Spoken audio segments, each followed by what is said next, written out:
Assalamu alaikum and welcome to another episode, and today we're going to explore more of the roles and responsibilities of women and think about what her duties are really, and the way she should conduct herself maybe in her wider family, maybe within her husband's family, and also her responsibilities that she has to her neighbours, so the wider community.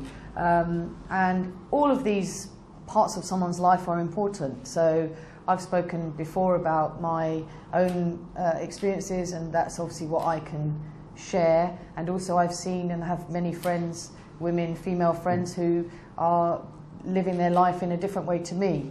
And I try and learn from them, and I hope that they can try and learn things from me as well. So just to really think about the job that needs to be done with your other family. If you're married, you then become part of another family, and they become part of your family. And I think one of the relationships that I just wanted to touch on and just reflect on really is the relationship between a woman and her mother-in-law. I'm very blessed to have a very good relationship with my mother-in-law, even though she's from a different background to me. We're both Muslim, of course, but she's from she's from a Pakistani background. And when we were looking to get married, that was obviously something that she had to think about and reflect on, and really wonder whether it was something that she really wanted for her son. And we all know that the relationship between mothers and sons is a very, very strong one. I have two sons, and I'm very protective of them, and I'm sure when they get older and want to get married, I will be very, very particular about who they marry, but in the end it will be their choice. So from the beginning, when you marry and you then become part of another family, you automatically become a daughter to somebody else. As well as, of course, still being as part of your own family, you are then you have a responsibility to be a good daughter to your mother-in-law and father-in-law. I think the actual relationship, because you're talking about two women, it can be challenging. And I know people who have very, very challenging circumstances or relationships with their mother-in-law. And of course, the common person in all of this is that there's the husband or the son. And it is really, really important to not put him in too much of a difficult situation between these two women. Because it's impossible. If you start a relationship, start a marriage with the feeling that you are going to somehow become more important to him than his mother, then that is not a good way to start a marriage, because clearly she is his mother, and we already know how important the mother's relationship is to their children, both from her side and also from their side. And Islam itself has taught us, and so many times we're reminded that the mother's role is so important for children, and that carries on throughout our lives. And the responsibilities to parents, specifically mentions mother, is always going to be a really, really important one. So one thing to say is to never ever don't try and compromise your husband's role and position with his own mother. See it as a unique relationship that he has with her, and a relationship that he's going to develop with you that's different. Don't ever see it as a competition. Never see it as something that you somehow need to compete with her for him, because you don't. And if you try to do that, you will fail, because he won't compromise that relationship, and neither should you expect him to. So if you find yourself in a situation where you have a relationship with your mother-in-law that isn't positive, of course that can be very, very challenging. And I think it's something that we need to constantly be checking and making sure. And if you start to see that that relationship is somehow declining or is not really working in the way that it should, then that needs to be re-looked at and addressed. But try and do it yourself. Don't wait for your husband to tell you that you need to be seeing his mother more, or doing things for her, or spending more time with her, or inviting her to your house.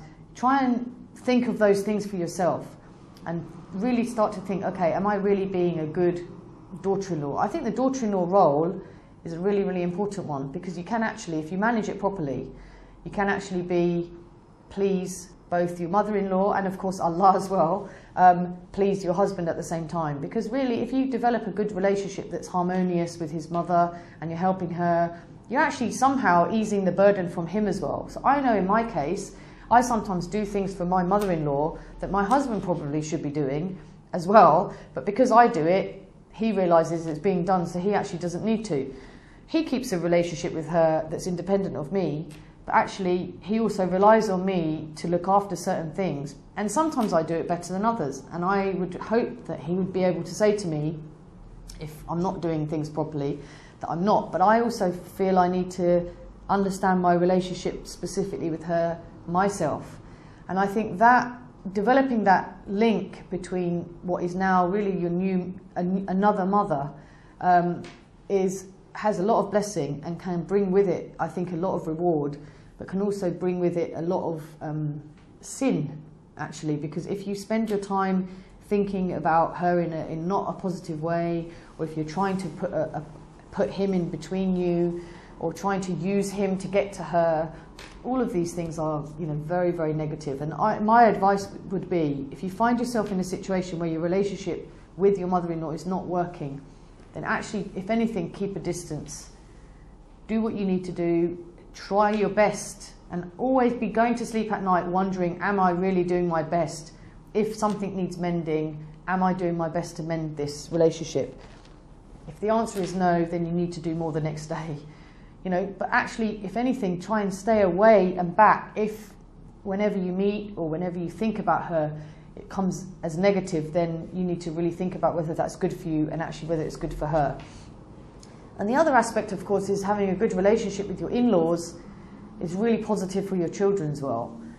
And it's really important for them to see that you have connections and a good relationship on both sides of the family. And again, it's not always easy. There's always a saying that says you can't choose your family. It's not as if you would necessarily always choose the kind of people that you have in your family. You wouldn't necessarily always choose to have those people as friends. But the fact is, God has given you that family, maybe on both sides, and it's about how you make the best of it, how you develop the relationships in the best way. If you feel that you're lacking in certain areas, then make up for it. Equally with sister-in-laws, that relationship between sister-in-laws can be sometimes a make or break within a family.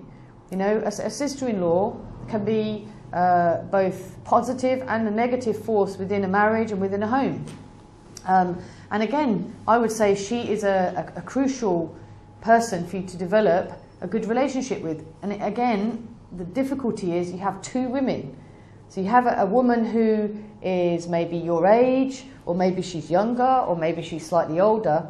Have a look at the dynamics that you have in your family and work out what the best kind of relationship is, and do your best. We're always told that we shouldn't go to sleep for more than 3 days without mending ties between people. But how many of us actually really put that into practice? And sometimes you could say, well, the relationship is broken down so badly that I can't be the first one to make amends. But there's so much blessing and reward if you can be the one that makes that move.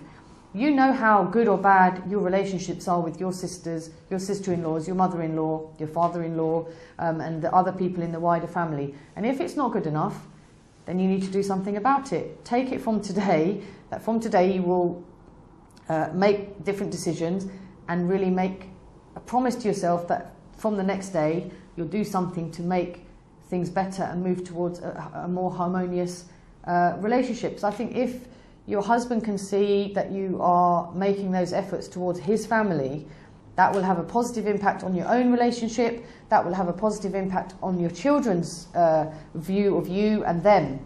And I always try to remind myself, and then I help to remind others, that those relationships for children to see and have relationships with both sets of families are equally important. It doesn't matter, in my case, my family are not Muslim.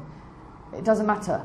It's absolutely important that my children and I have a relationship with all of the people in that family, and we have relationships and good links with the people in my husband's family as well. So I think to keep those wider family ties, cousins, nephews, nieces, and all of that, we know how important the family unit is, and it doesn't just talk about the immediate family, it's talking about the wider family. You will have challenges, you will have difficult people in your family. Do not think that the Prophet himself, peace be upon him, had difficult people around him. Of course he did. How did he deal with it? How did he deal with them? Let's look at that and really see how he was able to change people and change people's circumstances because of the way he was, his character and his way of being around people. Everybody who knew him said how amazing he was at giving them attention, the eye contact, making them feel important. He was able to do that with everyone. That applies within people we don't know. It also really does apply within our family as well. So I think if you have a relationship which is not positive with, especially your mother-in-law, but with your wider family, then just make the promise to yourself that you're going to do something about it. Don't wait for the other person to be the one to make the move, because I think that relationship that you have there can actually make or break your own relationship. And never, ever, ever put your husband in between his mother and his wife, because it will never work.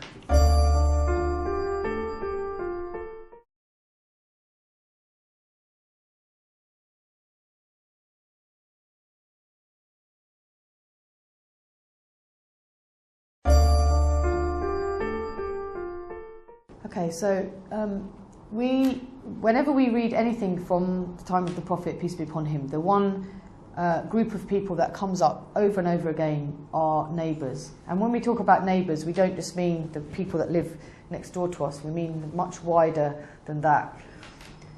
And I think living in this country, I can say that culturally here, it's not that normal for people to be in and out of each other's houses and forever knowing what's going on. And I always say to people here that we need to be very mindful of that. So always be aware that those people have rights over you. Your neighbours have rights over you. You have responsibilities to them.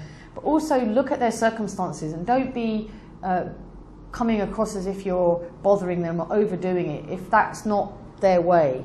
So try and get to a situation where you feel that you are helping them, supporting them, making them feel happy that you're the people that live next door to them, but don't actually overdo it either. So don't be forever knocking on their door, giving them things, asking them to borrow things. Don't be too much, because that might not be the way they are. If they are like that, then fine. And if you have the time, then fine.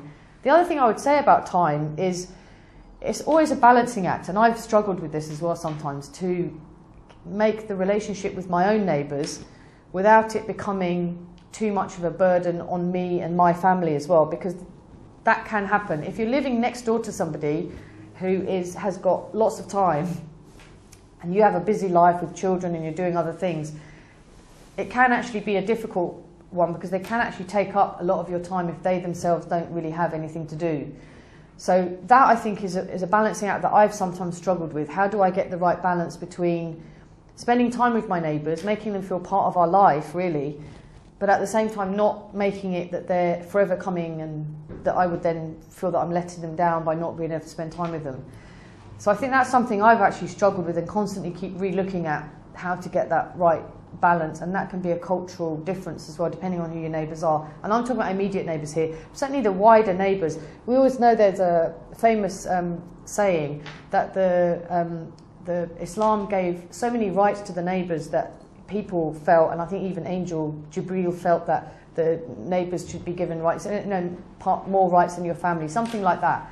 So I can't remember the exact wording, but basically to say that there's so much emphasis placed on being good to the people around you that I think sometimes we just don't always realise quite how important those relationships can be. I think you need to be, generally, you need to be the kind of person who people feel they can ask for anything. And in a way, it's a sign of success, I think, of neighbours if they can come and ask you for something without hesitating. And equally, if you can ask them for something, or if you can ask for their help, or you can get their support for something without you feeling that you're a burden on them either. So it's that kind of mutual relationship that needs to be nurtured and developed.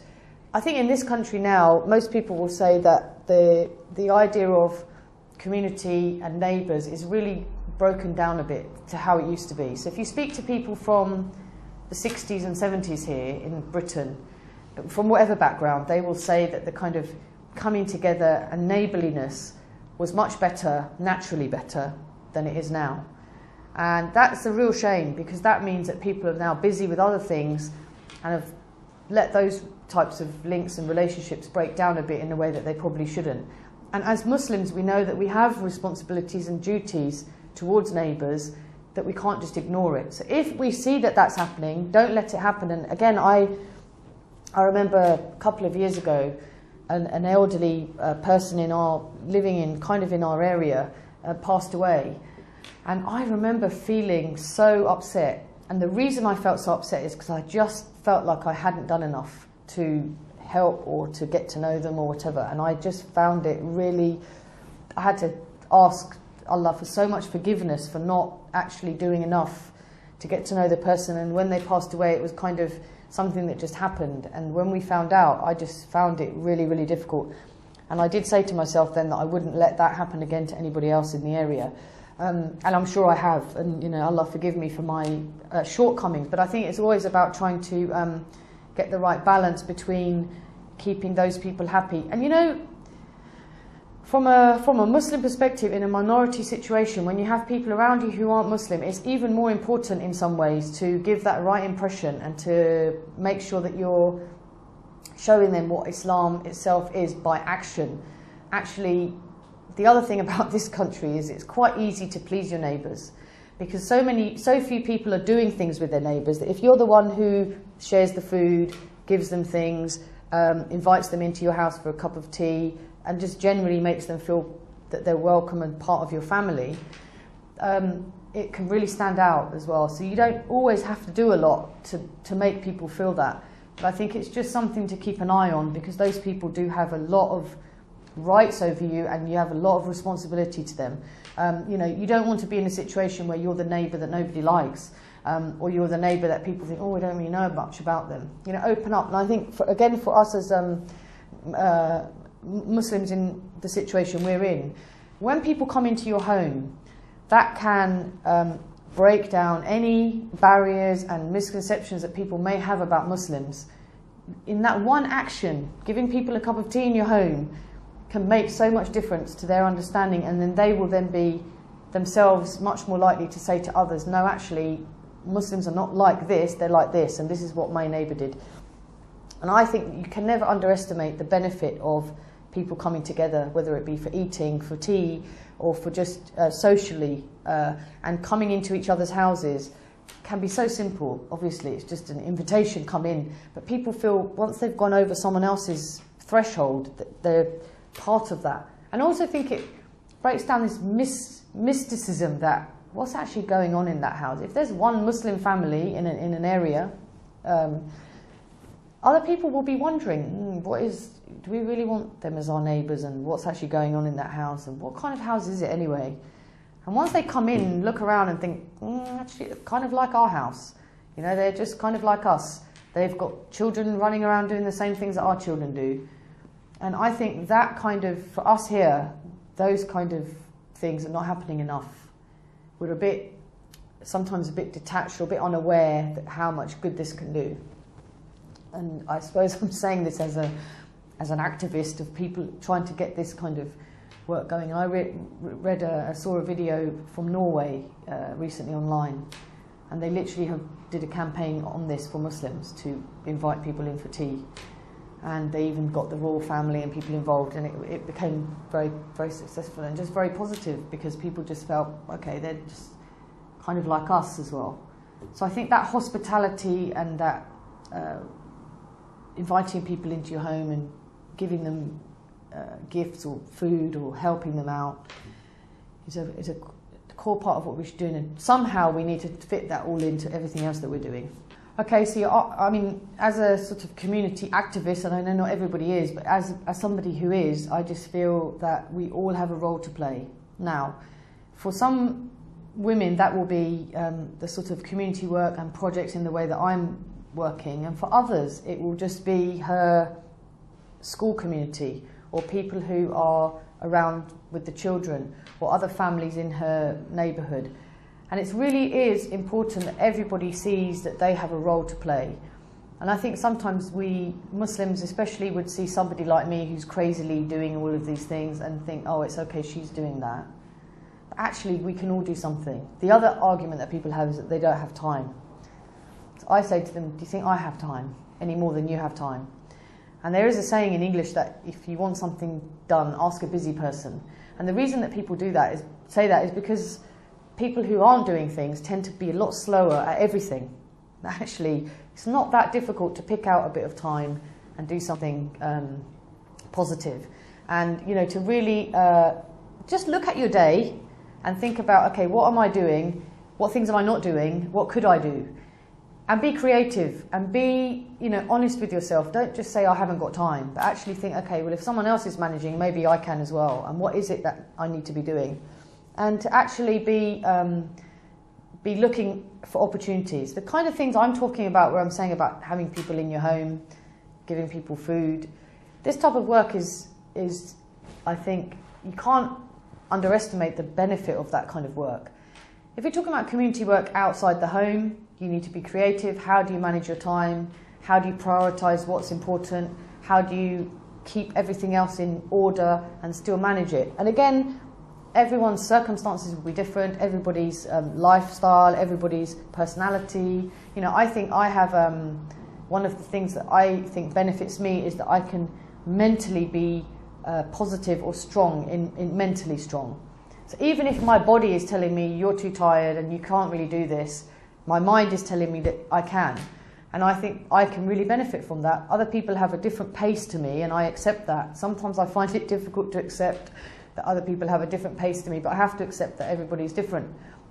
So I think it's about looking at what the opportunities are or what the needs are, what your skills are, what your expertise is. If you have an interest in something particular, so whether it be social work with women or maybe something with children or young people or animals or whatever you feel is your expertise or strength, look at what you can do with that and actually make the most of it. You'll develop yourself, you'll feel better about yourself that you're actually contributing.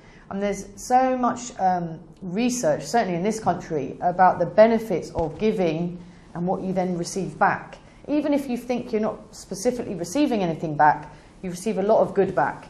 You give something with the right intention and do the right kind of work, giving to others or helping others or being part of other people's lives in a positive way. And if you've done that with the right intention, then what you receive back will be, you know, indescribable, and it's, you know, more than money can buy. So I think it's about no one size fits all.